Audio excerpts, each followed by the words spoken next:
माया, तिम्रो उपस्थिति नहुने थियो भने यो सत्संग हुने थिएन। तिमी यहाँ भएकै कारण, सँगै भएकै कारण र यही भएको कारण, अहिले भएको कारण यो सम्भव भएको, यो सत्संग सम्भव भएको। र सत्संगमा के भन्ने, कसरी भन्ने, कसले सुन्ने, यो सब अस्तित्वको खेल हो। कहिलेकाहीँ तिमीले मनमा सोचेका कुरा तिम्रो दिदीले भनिदिनुहुन्छ, तिम्रो भाइले भनिदिन्छ, तिम्रो आमाले, कसैले तिमीले मनमा सोचेको कुरा ठ्याक्कै भनिरहेको हुन्छ। यो विचार कसको मनमा पहिलो पलायो, भन्नेको मनमा कि तिम्रो मनमा? यो विचार एकैचोटि यो पृथ्वीमा आइपुग्छ र कसैका मुखबाट, कसैका व्यवहारबाट कुनै कुरा यो अस्तित्वले गराउँछ। ती परिस्थितिहरूमा कसैलाई खेल खेलाउँछ।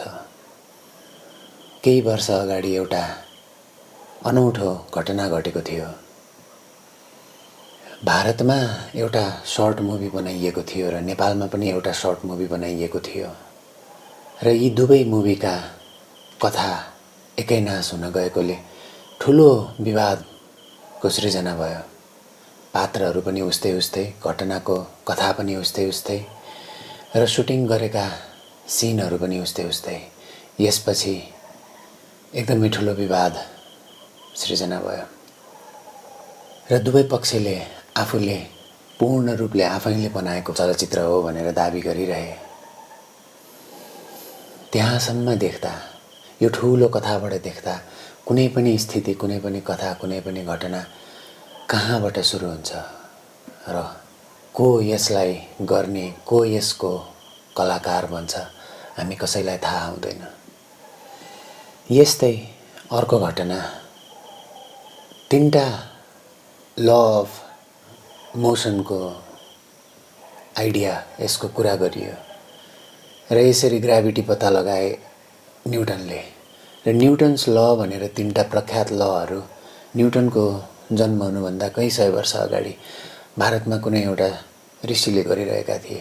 त्यही लहरू संस्कृतमा उनले लेखेका थिए र यो देखियो कि न्युटनले ती साधुका बारेमा केही पनि देखेका थिएनन्, सुनेका थिएनन्, पढेका थिएनन् र त्यही चेतनाले, ऊ मार्फत, त्यही जिज्ञासु मनले, त्यही जिज्ञासु मस्तिष्कले, त्यही जिज्ञासु जीवनले यो जीवनबाट तीनटा न्युटन्स ल भनेर केही नियमहरू, प्रकृतिका, ठोस प्रकृतिका नियमहरू पत्ता लगाए। सूर्यलाई तिमीले यहाँबाट निहाल्दा पनि सूर्यमा भएको प्रज्वलन देख्छौ र तिमीले सूर्यलाई कहीँ इजिप्टमा गएर, कहीँ अफ्रिकामा गएर, कहीँ साउथ अमेरिकामा गएर निहाल्यौ भने पनि त्यही ज्वाला देख्छौ। यो चेतनाको फैलावले कसलाई कहाँ जन्म दिन्छ, कसको चेतना कहाँ खोल्छ, कसले कसरी निहाल्छ, हामी कसैले भन्न सक्दैनौँ। त्यसैले यो यात्रामा म मात्र छैन, तिमी मात्र छैनौ, यो पुरा अस्तित्वको हात छ। यो चेतनाको धारा यहाँ मबाट मात्र आएको छैन, तिमीबाट पनि फुरेको छ। त्यही भएर यहाँबाट शब्दमा भनिरहँदा त्यहाँबाट देखिरहन्छ। म शब्दको माध्यम मात्र भएको हुँ र तिमी श्रवणको माध्यम मात्र भएको हौ। त्यसैले यो संसार स्वचलयमान छ भनेर देख्छु। यहाँ सारा घटनाहरू घटिरहेछन्। जसरी यहाँका समुद्र कैयन वर्षदेखि भरिभर आउँछ, जसरी यहाँका खोला नालाहरू हजारौं वर्षदेखि बगिरहेका छन् र यी हजारौं वर्षमा कति खोला नाला नयाँ जन्मिए, कति खोला नाला सुकेर गए, त्यही पनि यो बग्ने क्रम जारी छ, यो फ्लो जारी छ। यो चेतनाको बग्ने क्रम पनि सोही रूपले हजारौं करोडौं वर्षदेखि जारी छ। यो राधाको फ्लो निकै अगाडिदेखि जारी छ र यसमा पनि कैयन धाराहरू कहिले उदाउँछन् र ती धाराहरू कुनै कुनै समाप्त भएर जान्छन्, कुनै धाराहरूले हजारौं वर्ष मान्यता पाउँछन्। यस्तैमा बुद्धको धारा हामी अहिलेसम्म देखिरहेका छौँ। बुद्धको हुनुको प्रभाव हामी अहिलेसम्म देखिरहेका छौँ। उनका प्रकाशलाई हामी अहिलेसम्म अनुभव गर्न सक्छौँ। त्यस्तै क्राइस्टको प्रभाव, क्राइस्टको प्रकाशलाई हामी अहिलेसम्म अनुभव गर्न सक्छौँ। केही हजारौं वर्षपछि यी कथाहरू पनि सकिएर जान सक्छन्। यसरी धाराहरू पनि आउने र जाने क्रम जारी छ। यो शौचालयमान संसारमा घटनाहरू घट्ने क्रम जारी छ। यस्ता आश्चर्यका कथाहरूले, यस्ता आफूमा अचम्म पैदा गर्ने कथाहरूले अबोधको स्थितिलाई बोध गराउँछ। यो थाहा छैन मलाई भन्ने कुरालाई बोध गराउँछ। यो अन्जान सृष्टिको बारेमा बोध गराउँछ। यसरी कहाँबाट चेतनाको सुरु हुन्छ, यसरी कसले यसलाई निरन्तरता दिन्छ, कसले जिम्मेवारी लिन्छ र को शान्त रहेर बस्छ। यो सबै घटना, यी सबै परिवेश यो सृष्टिमा घट्दै गइरहेको छ, हुँदै गइरहेको छ। र भनिन्छ कतै एक ठाउँमा कोहीमा चेतनाको धारा बग्न थाल्यो भने उसका वरपर अरूमा पनि यसरी चेतनाको धारा बग्न थाल्छ। यो प्रकृतिले एकैचोटि कुनै ठाउँमा चेतनाको मौसम लिएर आइदिन्छन्। यसै गरी हामीलाई थाहा भएको हो कि हामीसँग विभिन्न चक्रहरू छन्, चेतनाका स्थितिहरू, अवस्थाहरू छन्। यसलाई युगमा बाँडेर सत्य, द्वापर, त्रेता र कली भनेर छुट्याइयो। यी 4 युगहरूमा कुनै पनि युग कुनै अगाडि कुनै पछाडि हुन सक्छन् र कलियुग हुँदै कहीँ यही पृथ्वीमा कुनै व्यक्तिमा, कुनै सङ्घमा, कुनै सत्सङ्गमा सत्ययुग पनि भइरहेको हुनसक्छ। तिमीले तिम्रो अवस्था, तिमीले तिम्रो स्थितिलाई भावले निहाल्न सक्ने क्षमताले तिमीलाई तिम्रो स्वर्ग हुनुको अनुभवमा लिएर आउँछ र त्यही अनुभवमा तिमी सत्ययुगमा हुन्छौ। तिम्रो पूर्ण सत्य तिमीलाई स्वीकार छ र यसै कारण असत्य पनि सत्य हो। तिमीमा भएको असत्य पनि, तिमीले यो सृष्टिमा सत्य स्वरूप रोपेका छौ भने यो सृष्टिको लागि तिम्रो असत्य पनि सत्य हो। त्यसैले तिम्रा कति असत्यहरू तिमीलाई मात्र थाहा छ। त्यसैले तिम्रा कति सिक्रेटहरू तिमीलाई मात्र थाहा छ। त्यसैले तिम्रो जिन्दगीको पुरा हेक्का तिमीलाई मात्र थाहा हुन सक्छ। यसरी अहिलेकै स्थितिमा पनि मानिसहरू कहीँ सत्ययुगमा बाँचिरहेका छन्, कहीँ द्वापर युगमा बाँचिरहेका छन्, कहीँ कलियुगमा त कहीँ त्रेतायुगमा। योगको चक्रलाई हेर्दै जाने हो भने कुनै पनि मानिसको जीवन यदि पीडाले भरिएको छ भने सम्भवतः उसमा कलियुगको प्रभाव छ। कलीको अर्थात् बाँधिनु हुन्छ, उसमा बाँधिनुको प्रभाव छ, केही कुरामा बाँधिनुको, एट्याचमेन्टको प्रभाव छ। यदि उसले आफ्नो एट्याचमेन्टहरूलाई देख्दै गयो र एट्याचमेन्टलाई उसले यदि गरी स्वीकार छ, उसले यदि गरी त्यो एट्याचमेन्ट उसलाई मिठो लाग्छ भने उसलाई त्यो एट्याचमेन्टले आनन्द दिन्छ, कसैसँगको प्रेमले उसलाई आनन्द दिन्छ, उसको हुनुको फ्रिडम दिन्छ भने, उसलाई जीवन सुन्दर लाग्छ भने त्यो ठिक। जीवनमा दुःख नभए तिमी जस्तो परिस्थितिमा छौ त्यस्तै परिस्थितिमा तिमीले तिम्रो जीवनलाई दर्शन बनाउन सक्छौ भने ठिक।